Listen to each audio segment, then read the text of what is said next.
Advaita, well, two questions. How is it different from other paths, I guess? But really, more importantly, how is it that this particular path can lead one to enlightenment? I mean, it just, I know that you say it all the time, with witnessing, watching, not getting involved and all these things, but I don't know, there's some part of me that doesn't get it, obviously. Mm-hmm. So how does this path, does it matter what path you take because all paths lead to the same place? You take whatever path you have resonance with.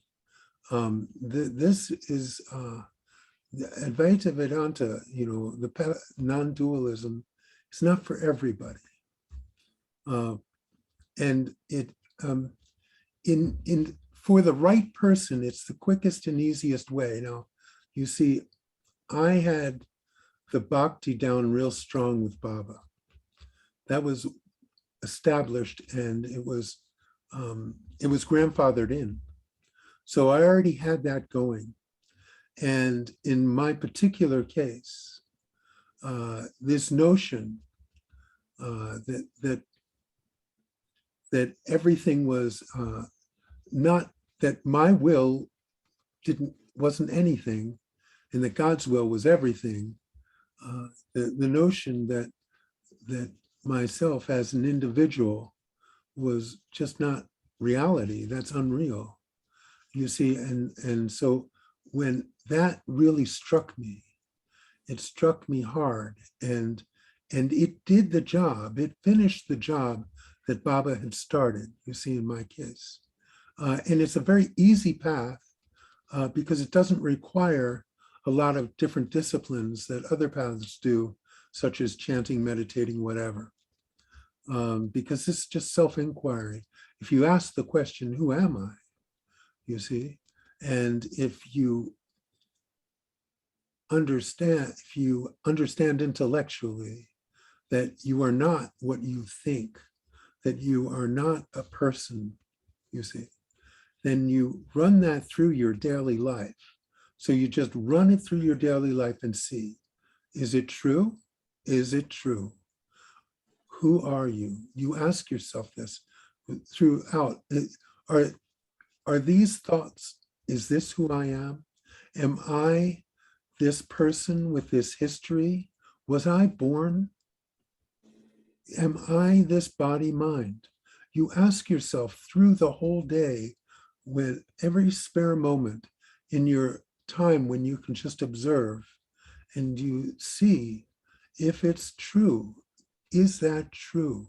So you see, I had a way, when my guru said something, I just decided that was the truth, okay? And they were my gurus, and that was my place, is that they didn't have any personal motivation. So whatever they were saying, I took it to heart, and I just said, okay.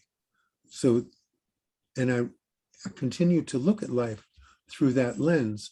And when I got caught in deep personal involvement, I would see it for what it is. It's involvement, you see. There's someone who still believes they're a person.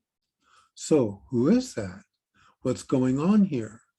And you see, so more and more, it's just like peeling layers on an onion where it goes deeper and deeper.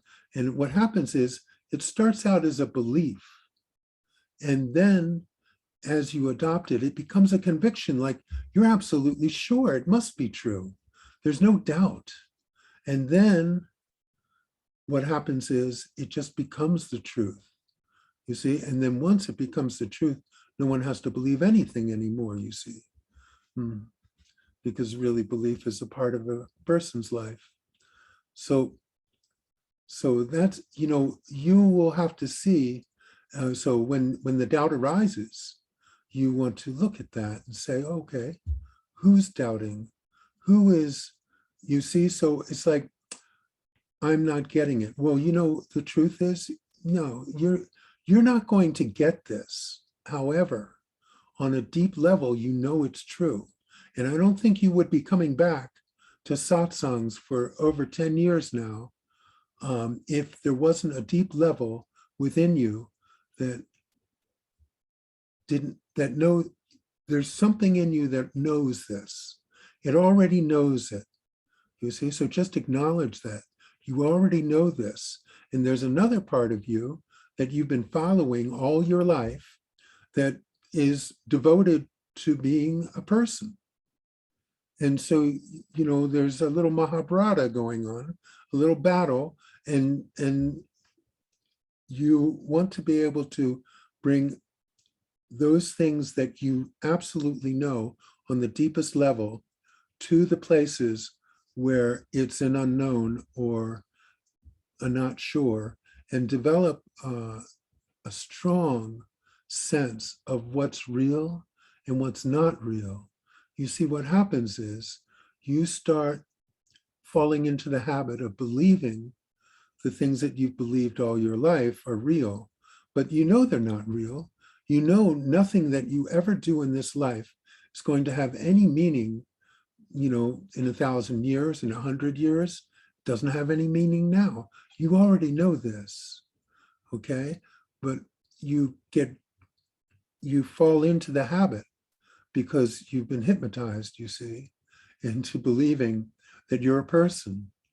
But if you pay close attention, if you stay steadfast with this and put everything through the filter, who am I? Is this real?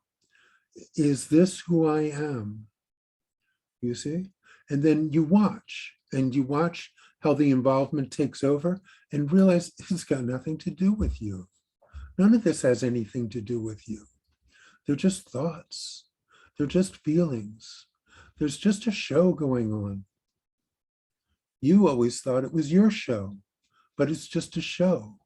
There's billions of shows going on all at the same time. Yours is just one of them. Okay, you have a front row seat to this body-mind show, but this body-mind is just a machine. It's a machine with a limited warranty, and it'll break down and that show will be over. It'll get canceled. You see? You live in that awareness that that's just a show.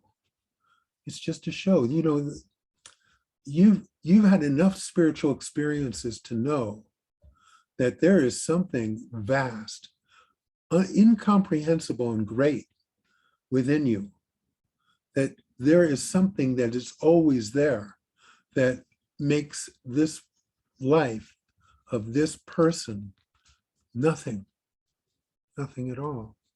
So you just remind yourself, you already know this, and you know, you wouldn't continually be seeking you've been seeking for decades and decades. All of your life, you've been looking, and you know there's something to this. You know there's something more, okay? So this particular path, Advaita Vedanta, approaches it through the intellect, okay? There are some people who are very lucky and can get it just from bhakti. It's very fortunate. I went as far as I could with bhakti. It was great. I love Baba so much, 100%. But this was the final key that broke the shell. And then it was all done, you see? So you don't have to, you just watch what's going on. Watch the personal involvement and release it, because it's not got anything to do with anything that's real. There is something that's real, and it is so great that the only way to know it is for the mind to be still. And you see, the mind can't make the mind still. It's a matter of grace. But through this particular method, you come to see, the mind is able to see that it's not real, that none of this is real. the mind can see that nothing is really happening here. The mind can see that, you see. The mind can't know what's real, I'm sorry. But the mind can know what is not real.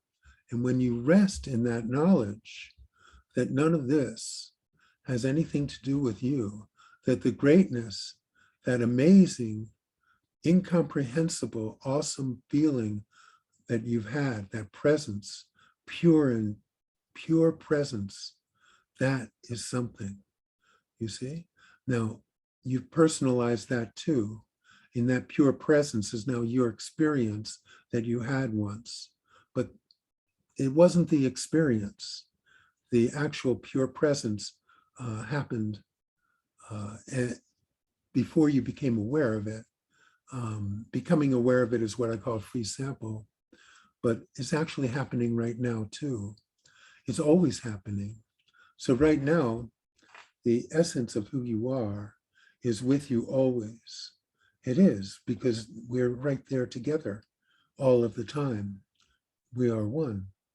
That's all there is that unicity with everything. And you are just in that forgetfulness, that divine hypnosis that makes you believe that you're something, when what you are is far beyond any something, because it's everything, you see. So just continue and decide to really embrace the concepts and run them through your daily, run them through your experiences.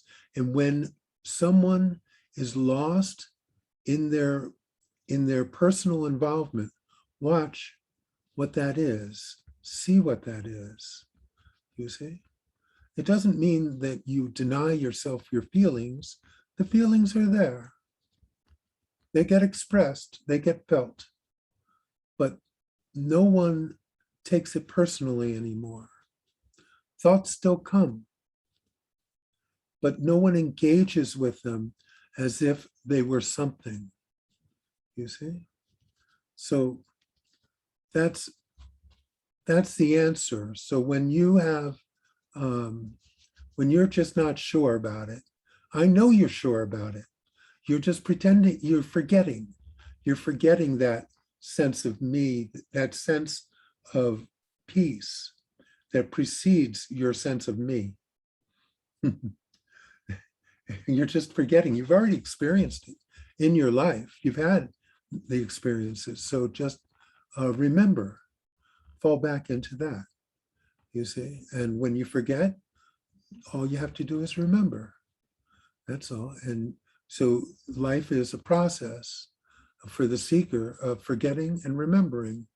And when you fully embrace what it is that I've been talking about, the remembering becomes quite easy. And then when you fully remember, no one has to remember anymore, because that's all there is.